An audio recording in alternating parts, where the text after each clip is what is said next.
దమ్ బిర్యానీ ఎలా చేయాలో మన వీడియోలో చూద్దాం. ఫస్ట్ ముందుగా 1 కేజీ చికెన్ తీసుకొని అందులో 2 టేబుల్ స్పూన్ కారం, హాఫ్ స్పూన్ పసుపు, తగినంత సాల్ట్ వేసుకోవాలి. అంతేకాకుండా దీంట్లో కొన్ని మసాలా పొళ్ళు యాడ్ చేయాలండి.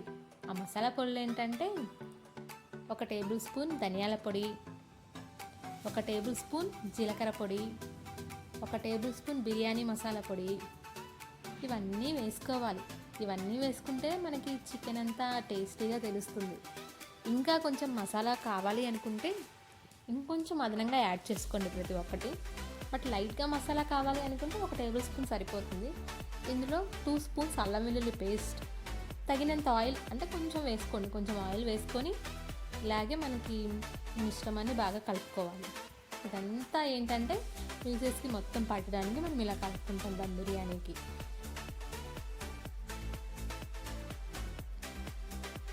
తర్వాత పుదీనా, మంచిగా క్లీన్ చేసుకున్న పుదీనాని, అలాగే కట్ చేసుకున్న కొత్తిమీరని వేసుకొని మళ్ళీ ఇంకోసారి బాగా కలుపుకుందాం.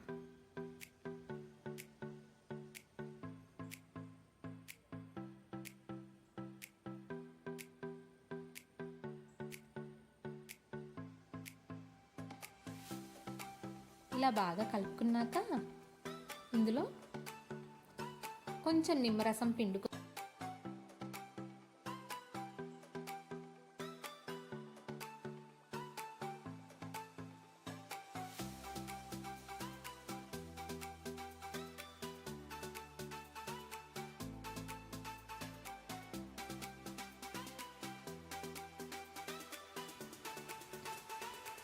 ఇందులో బిర్యానీ ఆకులు, బిర్యానీ దినుసులు ఏవైతే ఉంటాయో అవి కూడా యాడ్ చేసి, ఇంకా ఫ్రైడ్ ఆనియన్స్ ఏవైతే ఉన్నాయో మనం ఆల్రెడీ వేయించుకున్న ఫ్రైడ్ ఆనియన్స్ అవి కొన్ని వేసి, అందులో ఒక 150 గ్రామ్స్ అలా పెరుగు తీసుకొని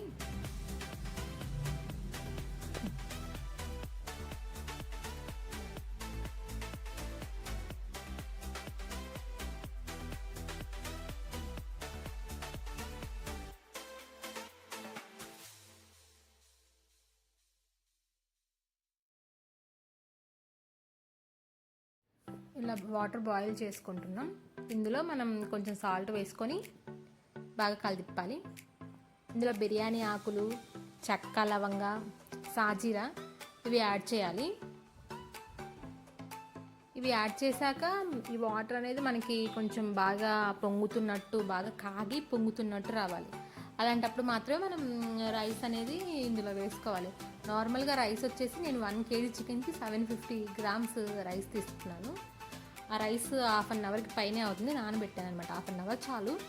ఆ రైస్ తీసుకొని ఇవి కొంచెం బాగా మరుగుతున్నప్పుడు ఇందులో మనం ఆ రైస్ వేస్తే సరిపోతుంది.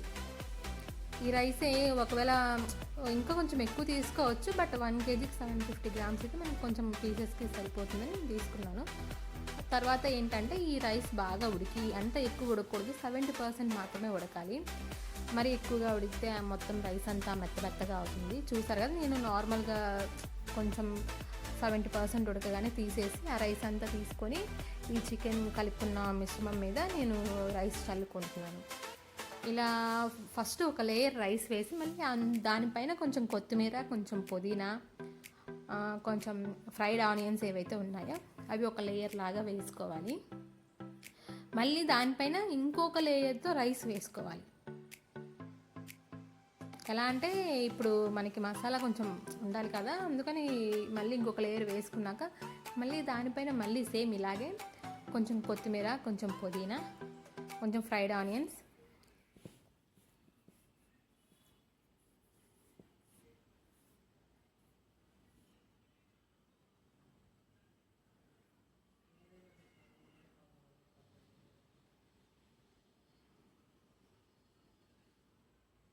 ఇందులో కొంచెం గీ యాడ్ చేసుకొని కొంచెం కలర్ని యాడ్ చేసుకుందాం.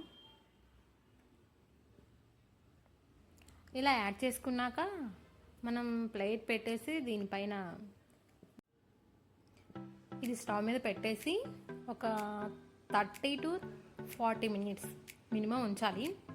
ఫస్ట్ 10 మినిట్స్ వచ్చేసి మనం హై ఫ్లేమ్లో పెట్టుకోవాలి. తర్వాత 10 మినిట్స్ లో ఫ్లేమ్లో, ఇంకా తర్వాత 10 to 15 లేదా 20 చాలా లో ఫ్లేమ్లో పెట్టుకొని ఉంచాలి. ఈ ప్లేట్ చుట్టూరు నేను గోధుమ పిండిని పెడుతున్నాను, మనకి దమ్ బయటికి పోకుండా ఉండడం కోసం. దానిపైన వెయిట్ ఏదో ఒకటి పెట్టాలి కదా, నాకైతే రోలు ఉంది, నేను ఆ రోల్ పెట్టేశాను. సో మనం ఇలా పెట్టుకొని ఇట్లా ఉంచుకుంటే మనకి కావాల్సిన దమ్ బిర్యానీ అనేది అయిపోతుంది. చూసారు కదండి, వేడి వేడి దమ్ బిర్యానీ పర్ఫెక్ట్గా వచ్చింది. చాలా నేను అనుకోలేదు, ఎక్స్పెక్ట్ చేయలేదు అసలు. నార్మల్గా ఇది మా వారు చేశారు, ఇది థర్డ్ టైం తను చేయటం. నా కోసం తను ఎలా చేయాలి ఏంటి అని నాకు చెప్తుంటే మేమిద్దరం కలిసి చేశాము. మొత్తానికి అనుకున్నాము పర్లేదు బాగానే వస్తుంది అంటే, కానీ అంతకుమించి వచ్చింది. టేస్ట్ అయితే చాలా బాగుంది.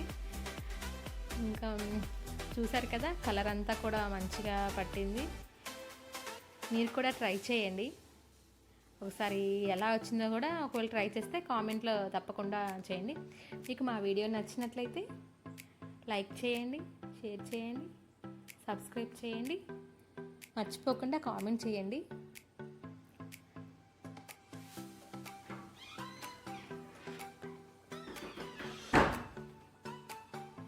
మా వారి ఎక్స్ప్రెషన్స్ చూడండి, బాగుంది అంటున్నారు.